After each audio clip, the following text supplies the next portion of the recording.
நம்ம வீட்டில் நான் உருளியில் நர்த்தன விநாயகர் வச்சு அதில் தண்ணி ஊற்றிருப்பேன்.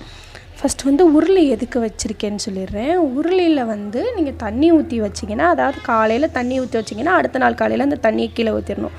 அந்த தண்ணி ஒரு வைப்ரேஷன், அதாவது நெகட்டிவ் வைப்ரேஷன் எல்லாம் ஈர்த்து வச்சுக்கிறோம். சரிங்களா? நர்த்தன விநாயகர் என்ன பண்ணுவார்னா, அவர் எவ்வளோ ஆனந்தமாக நடனம் ஆடுறாரோ அதே மாதிரி அவர் இருக்கிற இடத்துல வந்து ஆனந்தத்தை அள்ளி கொடுப்பாரு. சரிங்களா?